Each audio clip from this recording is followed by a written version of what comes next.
Ir piektdiena. Tu pārnāc mājās un paņem dažas avīzes, kuras nedēļas steigā nav bijis laika pārskatīt. Tu ieslēdz televizoru, nogriežot skaņu, uzliekot kādu kaseti. Tu lieto tālvadības pulti, lai pārlēktu no vienas programmas uz otru, nepārtraucot šķirstīt avīzi un klausies mūziku.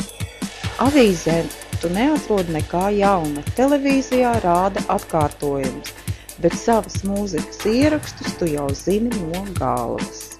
Tava sieva rūpējas par taviem bērniem, upurēdama savas jaunības labākos gadus, un īsti nesaprastama, kāpēc to dara. Tu it kā atvainojies pats sev. Ko lai dara tāda dzīve? Nē, tāda nav dzīve. Dzīve ir dedzība. Mēģini atcerēties, kur esi nobēdzinājis savu dedzību.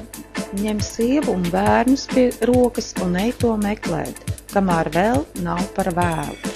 Mīlestība nekad netraucēs īstenot tavus sapņus.